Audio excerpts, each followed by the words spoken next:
El día de hoy estamos aquí con Evelyne Laroche, que es integrante de la France Insoumise, la Francia Insumisa. El objetivo de su visita y de esta pequeña plática es que nos platique sobre la visita que hará a Morena, al Instituto de Formación Política, Jean-Luc Mélenchon. Evelyne, platícanos, ¿quién es el personaje? ¿Por qué su importancia en la política internacional? Sí. Gracias por invitarme. Estoy muy entusiasta en dar esa plática. Para Francia, Mélenchon es una personalidad súper importante. Es el primer opositor a Macron y todo su régimen.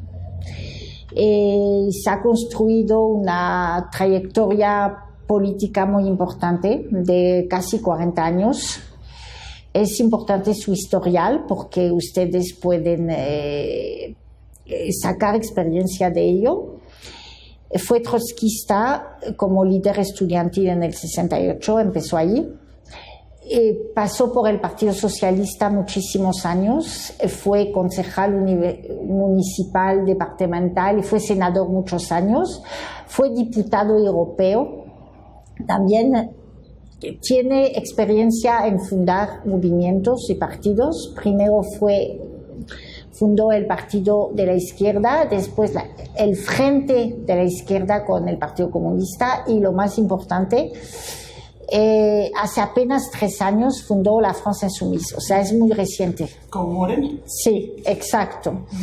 Sí, ahorita la France Insoumise tiene 16 diputados en la Asamblea Nacional y Mélenchon es el líder, es decir, es presidente del grupo, elegido por sus compañeros de bancada, y tiene también 6 diputados al Parlamento Europeo, es decir, que ya representa una fuerza.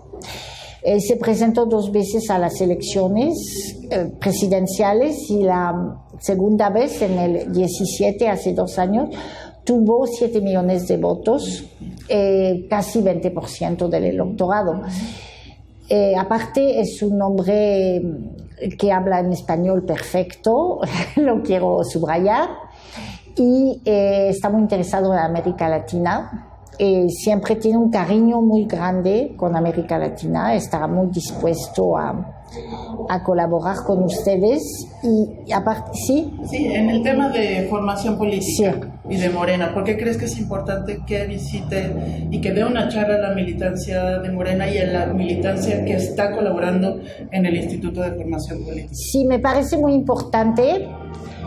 Son 2 experiencias diferentes. Él puede aportar mucho y él va a querer aprender de ustedes también, o sea, va a ser recíproco. No va a ser en un sentido único, va a ser en los 2 sentidos. Él tiene mucha experiencia en eso, es un ideólogo, es un literato, un intelectual también, ha escrito muchos libros, especialista de historia, sobre todo la Revolución Francesa. Y por su formación trotskista ha seguido una formación política muy fuerte y siempre ha querido formar a sus cuadros, siempre ha querido, entonces para él es muy importante. Es reconocimiento de la experiencia de AMLO, de Morena, y a mí me emociona este encuentro, tengo que decirlo, porque son mis 2 mundos que se juntan. Tengo 35 años aquí y es muy emocionante pensar que 2 experiencias diferentes puedan debatir. Los siguientes puntos que se pueden debatir es la construcción de un movimiento. Él insiste mucho en que es un movimiento, traduzco sus palabras, fuera del marco de los partidos. También los problemas de democracia interna, eso es un problema muy álgido en Francia ahorita. ¿Sí? Claro, el enemigo común es el neoliberalismo. Y hay muchas cosas que aprender los unos de los otros. Sí, pienso, Donaghy, que es muy importante y que pueden los 2 mundos aprender el uno del otro.